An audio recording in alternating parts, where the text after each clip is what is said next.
Bom, estamos aqui hoje para falar de um vinho icônico do Chile, né? Na nossa sessão Por Trás do Rota. E vamos falar do Senha. Antes de mais nada, a gente pede aqui de sempre para curtir o nosso canal, ativar o sininho, se inscrever, para que possa receber todas as nossas novidades que a gente está lançando aí para vocês. É isso, Igor. Vamos falar do Senha, né? Vamos falar essa pronúncia Senha, né? Senha. E Senha tem que ser coisa boa, né? Porque a gente lembra de Senna, né? No nosso grande herói nacional. Então, acho que a gente tem que pensar que um nome assim como esse tem que ser uma coisa boa. E o Senha realmente é um dos vinhos que são um dos vinhos mais apreciados do Chile, né? E eu diria assim, é um dos grandes vinhos do mundo, né? E acho que é legal a gente conhecer um pouquinho a história desse vinho, não é, Igor? Sem dúvida. Então, vamos aí. Como é que surgiu o Senha? Essa ideia, né, essa inspiração para fazer uma obra de arte que é esse vinho. O Senha, na verdade, ele foi um projeto, foi uma joint venture, né? Parceria, digamos assim, foi a primeira, né? A primeira joint venture internacional do Chile. No Chile. Exatamente, entre o Chadwick e o Robert Mondavi, que Robert Mondavi, assim, para que todos saibam, é uma das grandes figuras, se não é a maior figura do vinho americano, e um grande especialista no Novo Mundo de maneira geral, né? Mudou bastante a indústria do vinho, né? Mudou muita coisa, em termos de tecnologia, em termos de, enfim, N práticas. E esse foi um projeto que surgiu que iniciou no ano de 1995, no Chile, né? Na região do Aconcagua, e ele já nasceu com a ideia de colocar o Chile no topo dos vinhos do mundo, e também de produzir algo de classe mundial, não só um dos melhores vinhos chilenos, como mas fosse reconhecido internacionalmente como um excelente vinho, né? Mostrando que o Chile tem um potencial muito grande em termos de terroir, em termos de caixa, em termos de, enfim, de tudo, para estar ali no topo dos vinhos do mundo, né? É um reconhecimento com relação à sua capacidade de produzir vinhos, não só vinhos mais econômicos, mas também de grandes vinhos, né? Sim, exatamente. E a gente pode falar um pouco da região, né? A região da Aconcagua, é isso. A região, assim, ela fica a 100 km ao norte de Santiago, né? Aquela região de Santiago, a gente diz que é a região do Vale Central, ali mais especificamente é o Vale do Maipo, né? Que está mais próximo de Santiago, né? A região da Aconcagua fica mais ao norte, né? Exatamente a 100 km, em torno de 100 km dali, pertinho de Santiago, ali é um local realmente relativamente perto, tá? E que tem ali algumas características, como grande parte do Chile tem aquela característica climática, não é? Que é muito especial, né? Muito particular no mundo inteiro, que é aquela faixa de terra relativamente estreita que fica entre o Oceano Pacífico, onde ele passa uma corrente de ar frio que influencia bastante, né, as videiras, né, daquela região relativamente próxima ao litoral, e os ventos que vêm também aí das Cordilheiras dos Andes, né? Isso torna realmente um local muito especial para a produção de vinho. Acaba virando um microclima ali único, né?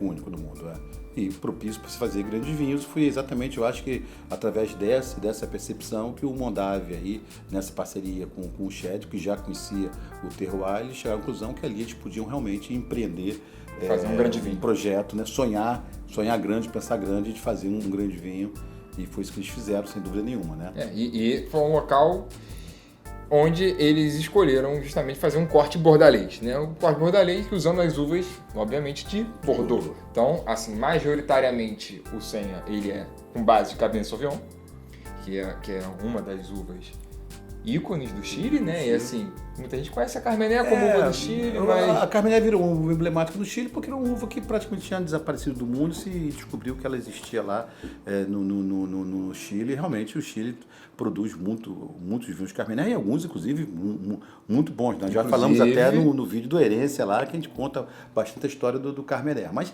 o Chile, realmente, ele é o grande, assim, os grandes vinhos do Chile, né? E a grande produção do Chile está exatamente na Cabernet Sauvignon, né? Sim, exatamente.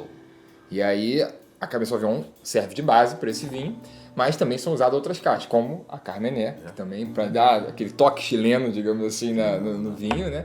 E outras como Cabernet Franc, Merlot, Petit Verdot e também Malbec. Assim, isso é variado, não tem uma quantidade exata, específica de que são usadas cada uma delas, e variam de safra a safra, conforme o melhor rendimento, conforme cada uma se comportou ali, até porque nesse terroir da vinha Senha, que é o vinhedo ali Senha, eles têm diferentes tipos de solo onde cada caixa dessa é plantada em diferentes posições, diferentes tipos de solo desse vinhedo. Então eles podem ver de acordo com cada ano, utilizam aqui...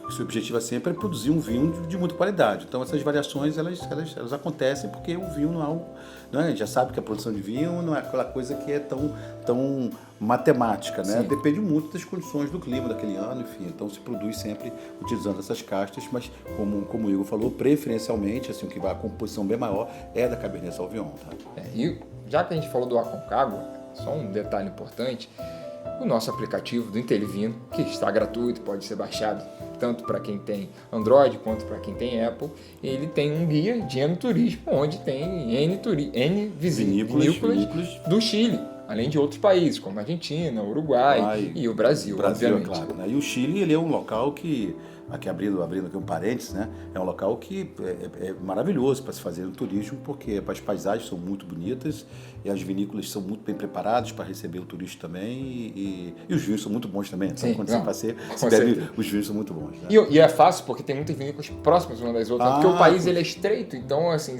rapidamente você chega de uma região a outra. E se você está na capital, que é Santiago, então se eu vou para o norte, que é essa região do Aconcagua, você ali tem naquele caminho, e no próprio Aconcagua, você tem uma concentração legal de vinícolas, né? Do Chile, se vier em Santiago e for na direção, né, do litoral, aí você vai passar pelo Vale do Casablanca também, com uma região lindíssima, com vários vinhos, especialmente os vinhos brancos, né? Ali, se você vai mais para o sul, você não muito longe, você tem outras regiões como Cochagua, né? E assim, que tem todas essas regiões, tem uma grande quantidade de vinícolas e com vinhos muito bons e com uma boa estrutura para receber o turista, né? Sim, com certeza. Bom, vamos voltar para o Senha, né? E um outro ponto interessante a gente falar do vinhedo do Senha especificamente é que ele surgiu já como uma agricultura orgânica, né? Toda essa parte, eles têm essa preocupação com a sustentabilidade desde o seu nascimento, e a partir de 2005, se eu não estou enganado a memória aqui, eles começaram a já implementar as técnicas biodinâmicas, ou seja, que só para um parênteses desse assunto, tem até um post no nosso blog lá do Intelivino que fala sobre isso, orgânico, biodinâmico e tudo mais, mas assim, o biodinâmico, ele, além da preocupação com a questão orgânica, ele se preocupa também com questões de lua, de momento certo para colher a uva, dos enxertos, assim. Resumindo, biodinâmico, a ideia deles é devolver para o ambiente aquilo que você tira dele. Do ambiente, exatamente. Então, para você promover sempre uma relação sustentável com aquele ambiente onde você está extraindo ali o seu produto, né? Você está devolvendo para esse ambiente de forma que isso possa se perpetuar, né? Exatamente. No mundo que cada vez mais estão preocupados com isso. Mas o impressionante, Igor, é que a gente falar em orgânico, biodinâmico hoje é relativamente normal, mas quando a gente pensa que em 95 alguém estava começando um projeto já fazendo um vinho orgânico, depois em 2000 e pouquinho já estava fazendo um biodinâmico, é realmente bastante empreendedor isso. É uma visão bastante empreendedora. Tá? Com certeza são visionários. Né? Visionários, tá? Muito legal isso. Um parêntese legal da história do Senha foi o julgamento de Berlim, que ocorreu em 2004, onde o próprio Eduardo Chevik, inspirado pelo julgamento de Paris lá atrás, que botou os vinhos americanos no topo do mundo ali, para todo mundo conhecer, né?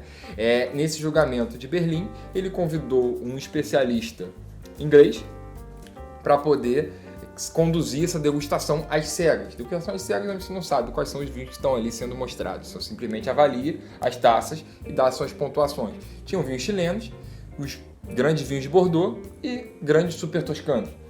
Acabou que no resultado dessa degustação, o primeiro vinho, o vinho melhor pontuado, foi justamente um vinho do Chedwick, do vinhedo Chedwick, e o segundo local ficou o Senha, com a safra de 2001. Então, daí em diante, isso aí começou a chamar mais... naturalmente, chamou a atenção do mundo da qualidade dos vinhos chilenos, né? E é sempre bom a gente pensar nisso, isso é uma coisa que a gente tem que, assim, com todo respeito, e a gente tem que respeitar muito mesmo os vinhos do velho mundo, né? Os vinhos da França, especialmente, Itália, Portugal, mas a gente tem que entender que já se cultiva e já se produz vinhos de qualidade lá, sei lá, há mais de 200 anos, né, que já se produz esses vinhos, quer dizer, e vinhos já se produz há mais de 500 anos, vinhos mesmo com castas europeias, né? Então, quando a gente olha para vitivinicultura, por exemplo, no Chile, né, a gente vai ver que realmente essa questão profissional de trabalhar o terroir, de entender o terroir, de se aplicar as técnicas, né? Isso nós estamos vendo aí, foi de 1980 para cá, quer dizer, até mais recente. Né? Então, quando você compara isso, é muito jovem ainda, e é por isso que a gente sempre tem essa expectativa de que cada vez mais a gente vai beber melhores vinhos vindos do Chile, da Argentina e desses outros países, né? Inclusive do Brasil, né? Quando a gente fala do Brasil, a gente está falando de 20 anos, é como a gente fala, né? E como a gente conseguiu crescer na qualidade, nós somos ainda um bebê ainda, né? Muita coisa para se descobrir, muita coisa para se avançar. Então é sempre bom pontuar quando a gente fala de um grande vinho, como é esse aqui, o Senha, que é um grande vinho aqui no Chile, né? E a gente compara ele com os grandes vinhos da Europa, é que é muito mais recente essa descoberta e esse trabalho, e por isso que a gente tem realmente que reverenciar esse tipo de trabalho e esse tipo de produto que se... Com certeza, e tem um potencial para ser mais ainda, né? Porque se uma janela pequena já foi isso tudo, imagina tendência sempre de alta, né? Melhorar, né? E tanto é que em 2015 e 2018, um grande crítico de vinho, assim, muito conhecido no mundo inteiro, que é o James Suckley, ele avaliou com 100 pontos, que é a nota máxima, essas duas safras do Senha, que é 2015 e 2018. É uma coisa muito difícil, né? Exatamente. Assim, não que a gente seja grande apegado à nota, mas a nota é um parâmetro. É um parâmetro, assim, tem que entender. E mais uma vez coloca o vinho em evidência, porque um vinho que recebe 100 pontos fica em evidência. Bom, então foi um pouquinho da história do Senha. Né? Espero que todos aqui um dia tenham uma oportunidade, a gente de vez em quando consegue uma oportunidadezinha, né, através de algum relacionamento, de tomar, de apreciar um vinho como esse, mas sim, eu tenho certeza que um dia, se vocês encontrarem, tiverem oportunidade, pode ir, que não tem errada, né? E um vinho tem que dar uma decantadinha, né? Não, por favor, todo vinho, assim, diga-se de passagem, todo grande vinho, um bom tempo de decantação prévia, ele é essencial, até porque... Umas 2 horinhas aí, umas 2 horinhas, não precisa deixar o dia inteiro, mas umas 2 horinhas, 1h30, 2 horas, já dá para você começar a apreciar o seu vinho, né? Então, a gente encerra aqui. Se vocês curtiram o vídeo e gostaram, estão vendo até agora, deixe sua curtida no vídeo e não se esqueçam de baixar o nosso aplicativo que está lá, gratuito, com N funcionalidades para vocês poderem utilizar, indicações de vinho, promoções, kits, vinícolas, wine bar, agenda de eventos, enfim, baixa que ninguém vai se arrepender. Tudo sobre vinho em um só lugar. Exatamente.